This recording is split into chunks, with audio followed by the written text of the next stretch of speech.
Hi guys, Mr. Muscato with you one more time. All right, this is part three of the Imported Images project tutorial. In part one, we took a look at how to import images into Flash, turn them into symbols, and then apply a basic motion tween to them. In part two, we took a look at the transform tool and how to control rotation, both positive and negative rotation, and also how many rotations we wanted. Using the transform tool. And then now in part three, we're going to put it all together, right? So I'm going to show you basically how I put together this project. All right, so once again, we take a look at this project and we see that there are different items going in different directions, doing different things. We'll start with the schooner down at the bottom. Okay. The video starts when the football is up here in the left-hand corner. Okay, so by the time the football gets all the way around and the player resets, you'll notice that the schooner goes back and forth twice. Okay, so we'll take a look at how to put that together first. Okay, so here's our schooner. All right, and basically to basically have them go back and forth a couple of times, it's pretty simple. All right, so the entire project is 120 frames. So what I'm going to do is I'm going to build a 60 frame or a 30 frame motion tween going forward, reverse it going back for the next 30 frames, and then we'll just double that up. All right, so what I'm going to do here with the schooner, all right, he's already a symbol. I kept the same file as from before. I just got rid of the motion tweens. All right, so what I'm going to do here is I'm going to get my schooner, right click on him, create a motion tween. All right, remember Flash by default gives me 24 frames. I want it to be a little bit longer. I can add the keyframe now or I can add it later. It doesn't really matter. All right, so where do I want this guy to end up? I want him to end up over here somewhere. Okay, where do I want him to be in frame one? I want him to be over here somewhere. Okay, and I want this sequence to be 30 frames, so I'm going to extend that motion tween out a little bit. Okay, so there's my guy going in a single direction. To get him going backwards, I can certainly add another keyframe at frame 60. Okay, or I can simply copy these frames. Okay, so similar to what we did in project 2 where we had a sequence and we wanted it reversed, here very simply, right, I could right click in the motion tween itself, copy those frames. I can paste those frames, right? So I go to the next open frame holder, right, which is frame 31, paste the frames, right? So now I have something that looks like this, all right? And then I'll reverse the second half. Okay, so I right click in that sequence there. I go to reverse keyframes. All right, so basically what that does is it swaps frame 1 and frame 30 and frame 60, and now I get a back and forth. Okay, and then what I can do at this point is I can copy these frames again. Okay, so I'll copy that first motion tween, copy frames, paste them here at frame 61, and then copy my second set of frames. Copy frames. Go to frame 90, paste there, 91, paste frames. Okay, so now for a single sequence, I have the object jumping back and forth or moving back and forth. All right, so there we have a 120 frame schooner going back and forth. If we take a look at it in the original project file here, all right, that's exactly what I have. I have two, the sequences, the schooner goes back and forth and back and forth. Okay. In terms of what goes where, which layers to develop first, really doesn't matter. We've talked about this before. The The next frame that I added, not the next frame, but the next layer that I added to this particular project was the stadium. All right, so the stadium is not a symbol. It was simply the JPEG file, okay, that I brought in, the image file that I imported into my library. All right, and when I got that file in, I simply resized the file, uh, using the transform tool up, or the free transform tool up here. Not resize the file, but resize the image using the free transform tool here, right?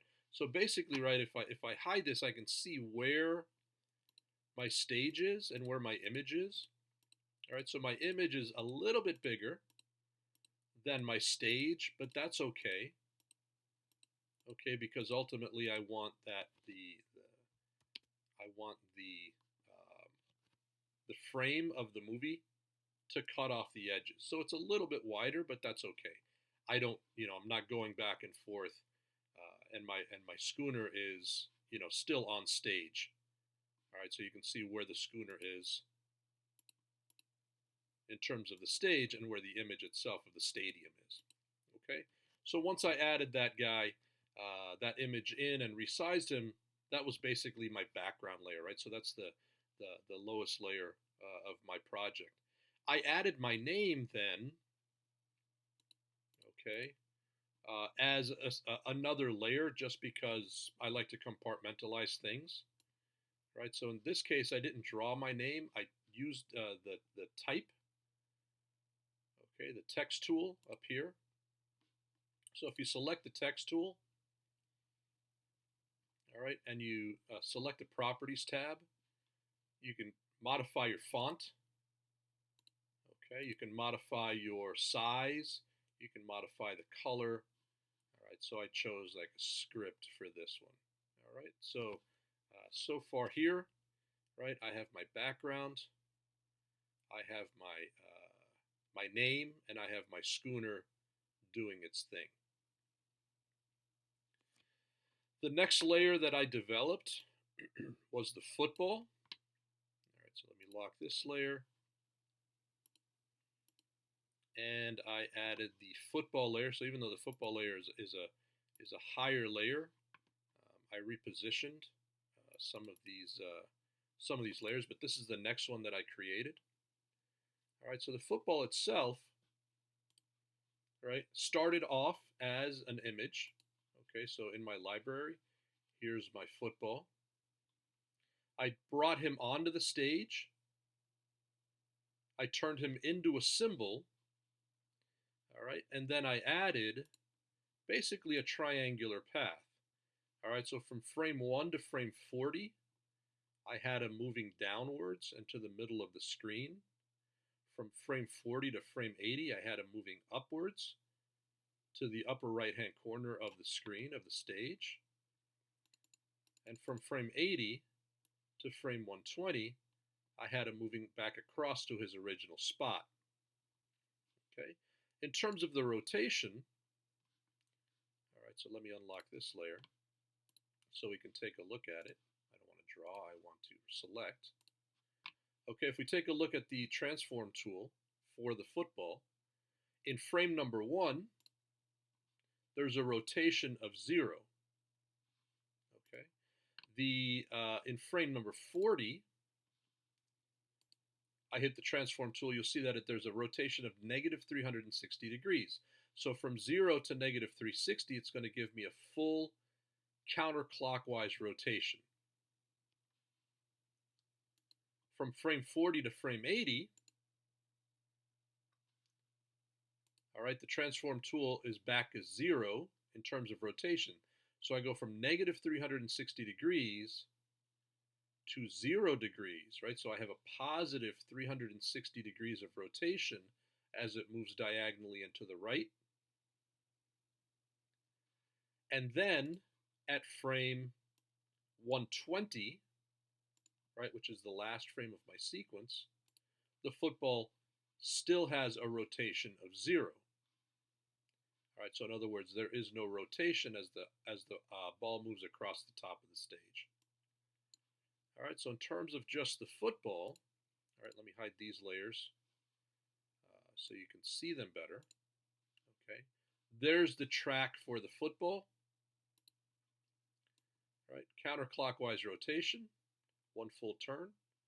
Clockwise rotation, one full turn.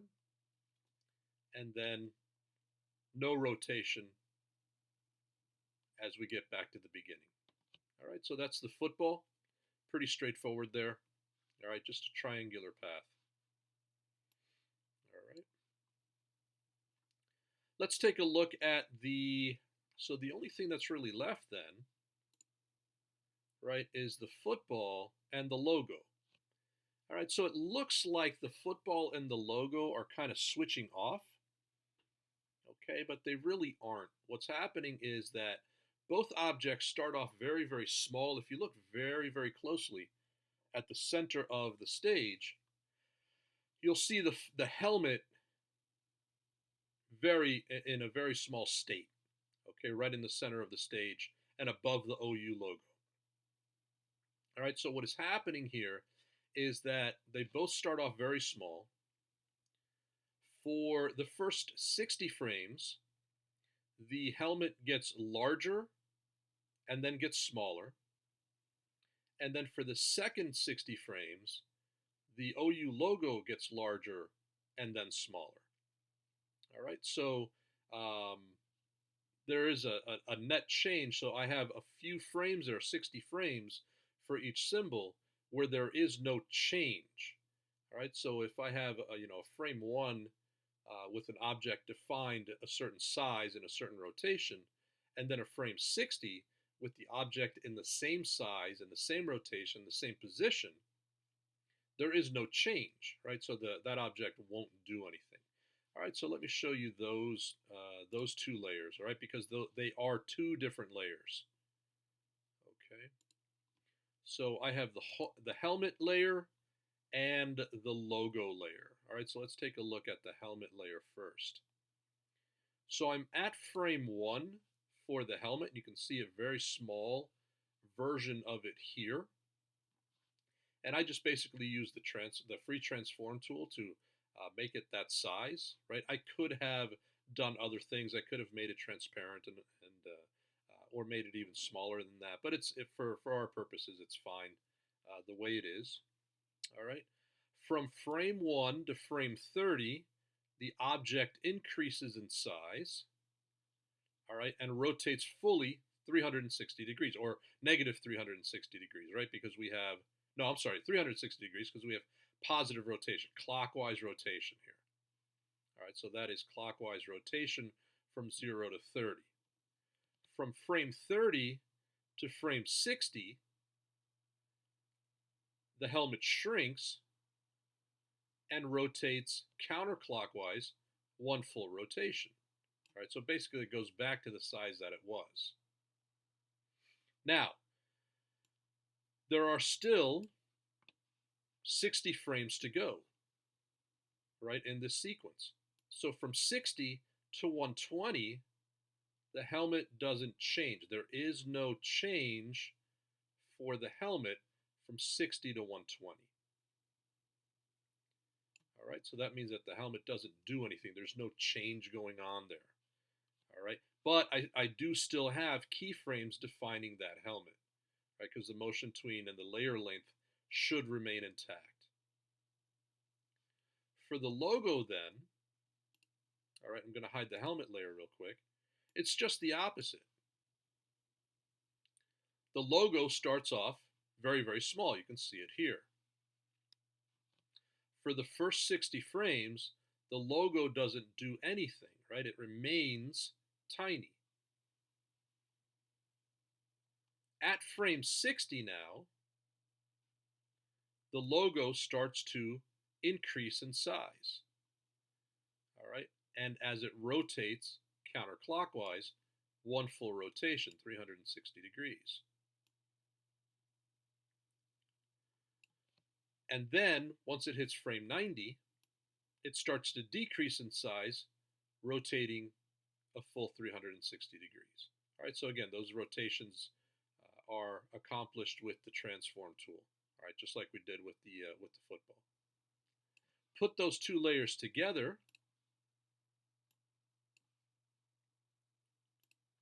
all right, and we see the helmet do its thing from frame 1 to frame 60. And then as the helmet stops doing its thing, or remains the same with no change, then the logo starts to do its thing from frame 60 to frame 120. So one sequence of those two objects working together, and you can see what we have.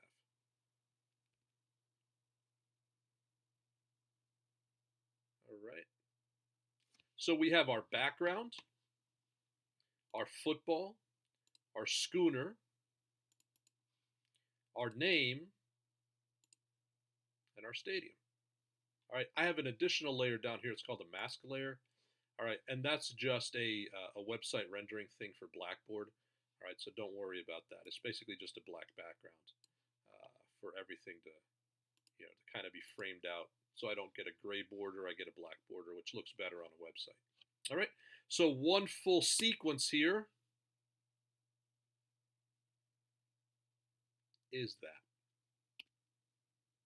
Okay, if we run this as a loop, right, Command Enter, we run this as a loop, we get that. Okay, so there we go. Our imported images project, okay, with objects rotating clockwise, full rotations clockwise, full rotations counterclockwise. Images getting larger, getting smaller, and ultimately a good looping sequence, all right, where the end of the animation looks like the beginning of the animation. All right, so that's it for this project tutorial. Good luck with it. If you guys have any questions, please do not hesitate to ask. And that's it. We'll see you next time on the next project tutorial.